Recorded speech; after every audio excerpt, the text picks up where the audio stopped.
Hello दोस्तों, कैसे हैं आप सभी। आई होप आप सभी बहुत अच्छे होंगे, खुश होंगे और स्वस्थ होंगे। एक बार फिर आप सभी का आपकी अपनी खुशबू इंदौरी चैनल में बहुत बहुत स्वागत है। आज सोमवार का दिन है, भोलेनाथ का दिन है और आज हमारे यहाँ क्या है कि माता पूजन की तैयारी हो रही है। माता पूजन किस कॉज में हो रहा है, किस पर्पस पे हो रहा है, मैं आपके साथ शेयर करूंगी। तो सबसे पहले तो आप देख रहे हैं प्रीति ने आलू कट करके उबाले हैं, उसके बाद उसकी सब्जी बनाई है। इस तरीके से सब्जी अलग तरीके से बनाई है, बहुत ही टेस्टी बनी थी। आलू टमाटर की सब्जी, भिंडी की सब्जी और मम्मी ये आटा मार के रख रही हैं जिससे पूड़ियाँ सिकेंगी। ये सब्जी बन गई है भिंडी की। अब प्रीति दी क्या कर रही हैं कि सारा कुछ जो है उसे पैक कर रही हैं एक बड़े से टिफ़िन में।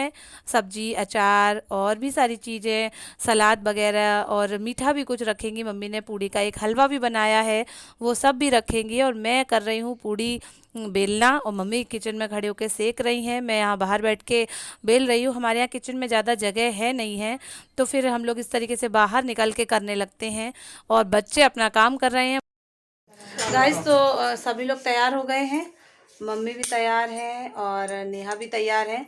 हुआ क्या है कि नेहा जो है नेहा की तरफ से छठी माता पूजी जा रही है, उनकी जो है गोद भरी जाएगी और चूड़ियाँ, मेकअप का सामान, साड़ियाँ सब जो है माता को चढ़ाई जाएंगी। क्या हुआ था कि नेहा की ननद को 3 साल हो गए थे उनकी शादी को और उनको बेबी नहीं था, तो नेहा ने मन्नत मांगी थी कि माता जो है मेरी ननद की गोद भरेंगी तो मैं उनकी पूजा पाठ करूंगी और उनकी गोद भरूंगी, श्रृंगार चढ़ाऊंगी। तो फिर आज मौका भी अच्छा है, अंकित जी भी आए हैं, तो हम सब लोग तैयार होकर वहाँ पर पूजा पाठ करेंगे और थोड़ी सी छोटी सी पिकनिक मना लेंगे। तो निकलते हैं हम सब लोग। एक बार फिर से आप सभी को छठी मैया के दर्शन कराते हैं। साथियों, आप पहले के व्लॉग्स में भी देख चुके होंगे कि छठी मैया का पूजन हुआ है हमारे यहाँ से। ऐसा अधिकतर और हर बार ऐसा हो जाता है कि मैया अपने दरबार में हम सभी को बुलाती हैं। कोई ना कोई कारण, कोई ना कोई ऐसा उद्देश्य निकल ही आता है। आज नेहा की तरफ से हम लोग सब लोग जा रहे हैं, तो सारी तैयारियां हम लोगों ने कर ली है और ई रिक्शा पर बैठ के जा रहे हैं। दूर है यहाँ से, करीब 2-2.5 किलोमीटर है। ये हम मंदिर प्रांगण में पहुँच चुके हैं, जैसा कि आप पहले भी देख चुके हैं। बहुत ही अच्छी जगह है, दूर दूर तक पेड़ पौधे लगे हुए हैं, हरियाली है और बहुत शांत वातावरण है, बहुत अच्छा लगता है। कुछ एरिया में जो है छत पड़ी हुई है और कुछ एरिया एकदम कच्चा सा है, पेड़ पौधे लगे हुए हैं। हम लोग पीछे वाले एरिया में बैठते हैं, बहुत अच्छा लगता है। चटाई वगैरह, चादर वगैरह बिछा लिया है और कुछ बच्चे क्या, हमारे ही घर के बच्चे जो हैं और हमारा छोटू बेबी, उसके पापा जो हैं बैट बॉल खेलने लगे हैं और हम सारी लेडीज़ जो है पूजा पाठ की तैयारी करेंगी। हमारे साथ हमारी बुआ भी आई थी, हमारी गुड्डी बुआ। पर साथियों, मैं बता दूं कि पूजा पाठ करने के बाद, मंदिर के दर्शन करने के बाद वो चली गई थी, उन्हें कुछ काम था, उन्होंने खाना भी नहीं खा पाया था और वो चली गई थी। छोटू बेबी, उनके पापा, मुन्नू मामा, नैतिक मामा, मेरा बेटा और अक्षय भैया सब लोग बैट बॉल खेल रहे हैं। बच्चों को बहुत मज़ा आ रहा है। जब तक बच्चे खेल रहे हैं तब तक हम लोग पूजा पाठ की तैयारी कर लेते हैं। एक साड़ी रखी हुई है, नेहा ने अपनी तरफ से श्रृंगार का सामान और जो भी प्रसाद में माता की गोद भरने में सामान लगता है, चना, गुड़, बताशे, हल्दी, कंकु, फूल, पूड़ी, हलवा, जो भी चीज़ें होती है मम्मी बताती जा रही थी और नेहा ने सारी तैयारी की है। सारा कुछ नेहा ने ही तैयार किया है, खरीदा है। हम लोगों ने इसमें कुछ भी नहीं दिया था, बस दक्षिणा हम लोगों ने चढ़ाई थी क्योंकि नेहा ने ही बोला था। बाकी खाना वगैरह सारा मम्मी की बना के लाई थी। कितनी दूर जाएंगे, वहाँ बैठेंगे हरियाली में, ठंडी ठंडी हवा में। यहाँ इस तरीके से पिकनिक मनाना मुझे बहुत पसंद है। बचपन से ही हम लोग आते हैं और बचपन से ही ये सब देखते चले आ रहे हैं। तो जब भी छुट्टियों में यहाँ आना होता है तो किसी न किसी की मन्नत के कारण और हम लोगों को माता के दरबार में आना ही रहता है, माता हमें बुला ही लेती हैं। साथियों, थाली पूरी लग चुकी है, सारे जेंट्स जो हैं यहीं बैठेंगे क्योंकि खाना पीना रखा है, हम सभी का सारा सामान रखा है। हम सभी लोगों ने थालियां लेके मंदिर प्रांगण में, मंदिर के अंदर पहुंचेंगे, वहां पर माता छठी की पूजा करेंगे। मैं पहले भी बता चुकी हूं कि लोग जो है अपनी मन्नत मांगने यहाँ आते हैं, मन्नत जब पूरी हो जाती है तो यहाँ पर उनकी पूजा पाठ करने, उनकी गोद भरने आते हैं। जिस किसी को भी बच्चा नहीं हो रहा होता है या शादी नहीं हो रही होती है तो वो यहाँ आके मन्नत मांगता है और उल्टे हाथ के थाप लगाता है, माता उसकी ज़रूर सुनती हैं, फिर वही थाप जो है वो सीधे करे जाते हैं। ऐसा यहाँ रिवाज है, ऐसा यहाँ की मान्यता है। तो नेहा ने भी जब उनकी ननद के लिए मन्नत मांगी थी कि मेरी ननद की भी गोद भर जाए माता छठी, उनकी भी इच्छा जो है मनोकामना पूरी करिएगा। तो माता ने सुनी और नेहा जो है पूरी विधि विधान से, पूरी रीति रिवाज से जितना बनता है उतना जो है माता को चढ़ाएंगी और अपनी आगे जीवन में सुखमय हो ऐसी मनोकामना मांगेंगी।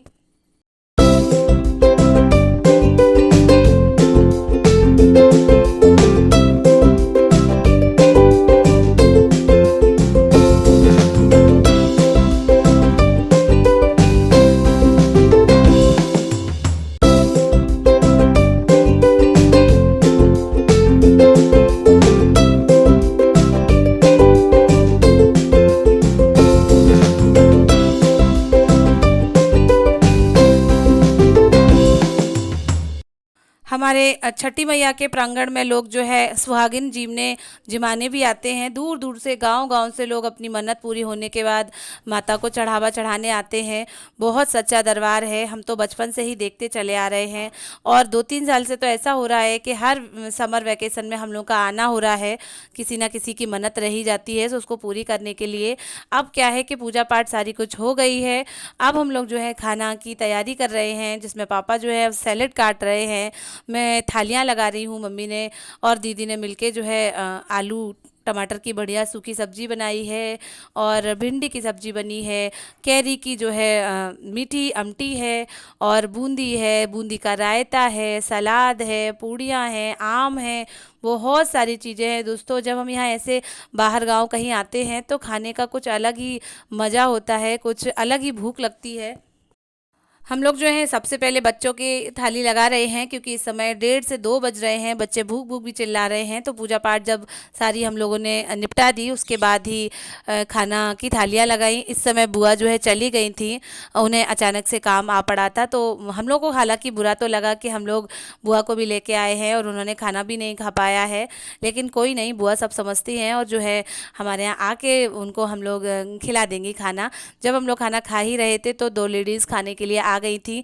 ये मंदिर में क्या है, न्यौछावर वगैरह लेती हैं और साफ़ सफाई का काम करती हैं। तो हम लोगों ने अपने खाने से पहले इनके लिए जो है थाली प्लेट लगा दी थी, इनको खाना खिलाया था और साथ ही बच्चों की न्यौछावर भी इनको दी थी।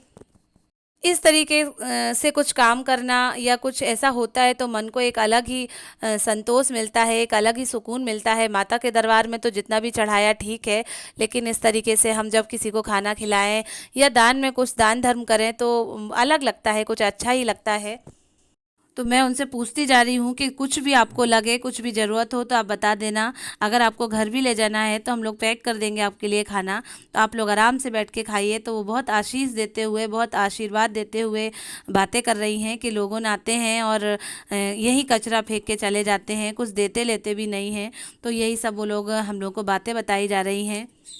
जब दोनों आंटियां खाना खा ही रही थी तब पापा ने तुरंत ही उनको दक्षिणा स्वरूप भेंट दी थी, अपने बच्चों के ऊपर नज़र उतार कर। और अब क्या है कि अब हम लोग भी खाना खा रहे हैं, मैं, मम्मी, पापा ने और प्रीति दी, नेहा भी खा चुकी हैं और बाकी सब लोग भी खा चुके हैं। तो वो हम सब लोगों को परोस रहे हैं, बच्चे अपना एंजॉयमेंट कर रहे हैं। थोड़ी सी धूप तो है पर ठंडी ठंडी हवा भी चल रही है, तो एंजॉयमेंट हो रहा है। इस तरीके से जब कहीं बाहर निकलते हैं तो बहुत अच्छा लगता है। खाना पीना सब हो चुका है, वहीं पास में एक नल लगा हुआ है तो मम्मी और प्रीति दी मिलके सारे बर्तन भी साफ़ कर ले रही हैं। हालांकि धूप है लेकिन अलग बात है, यहाँ की कुछ अलग ही बात होती है। तो इस तरीके से बाहर गांव का छठी मैया का हमारा ये ब्लॉग था।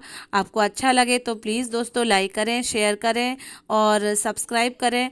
विदाई होती है जब हम लोग जो हैं जाते हैं मैया के दरबार से, तो उनसे विदा लेते हुए आगे की मनोकामना मांगते हुए उनका दर छोड़ते हैं और उनसे जो है शुभ शुभ की मनोकामना मांगते हैं।